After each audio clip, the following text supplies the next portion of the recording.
What is the craziest thing you have seen a teacher do? At my middle school we had a vice principal who fancied herself a dictator. Any tiny bit of power she got was an issue. But I was a middle schooler at the time and a good kid not often in trouble, so I didn't cross her path until 8th grade. Her friend was a bus driver named Pat. For 6th and 7th grade years we had an awesome bus driver. He was nice to the kids, let us put the windows down when the Georgia heat got too much etc. But he retired and the bus driver we got was an extremely angry middle-aged woman named Pat who did not like children and made that clear every day. The windows stay up or we go back to the school. She would yell as she had the only fan blowing in her face on a 100+ degree school bus. Ostensibly this was to keep us from throwing things out of the bus, but that was never an issue before or after.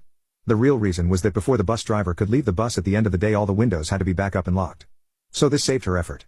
My bus stop was the first she drove by but the last to pick up and had been that way for years. Pat changed this and decided she only wanted to stop on the first pass by and kept threatening to leave the kids in my neighborhood if we made her stop twice. I first got on the Karen VP's radar because Pat left me on the side of a very busy road one morning. She could have stopped but wagged her finger at me as she drove away and left me. I flipped off the kids laughing at me out of the back window, but the bus driver Pat thought I was flipping her off. I didn't get suspended because she left me with no way to get to school on the side of an extremely busy road and my mom threatened to sue if it happened again. But after that they had it out for me. Pat tried several times to get me on anything. She even coached a kid to say I bullied him, but when the real principal brought in the kid he said no, they are my friend, it was those other kids and a bunch of other little poop. Anything to get me in trouble. So the petty revenge comes in here. I was doing my best to make the bus driver's life hell in little passive-aggressive ways. She got annoyed at anything so it was easy. But Karen was harder to do anything to. After fighting with the bus driver and the assistant principal for most of the year, revenge came in the form of a police fundraiser.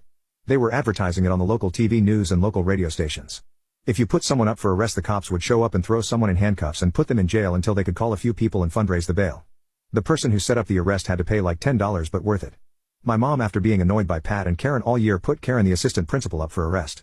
The cops showed up and took her to the room where she could call her friends and raise the money for her to go. The idea was that mom was going to keep having her arrested as long as she could. Except no one would give her the bail money. Not even for a charity. So she ended up missing most of a day sitting in the police precinct trying to get anyone to put up enough money for her to leave. Eventually the cops told my mom that they had to let her go because it had gone on too long. She was the only one who didn't raise the bail money that day. Letting her know exactly how much she meant to everyone at the school felt great. I had a friend who heard her complaining about it later that day. She had called the principal, who did donate some, but the other teachers gave nothing and none of her friends would help out. She apparently thought one of the teachers put her up for it. It's so minor and so petty it almost doesn't count. But when I left that school at the end of the year, mom went up and asked her how was jail. Before we walked away for the last time. First time I ever heard a ray sound from a human.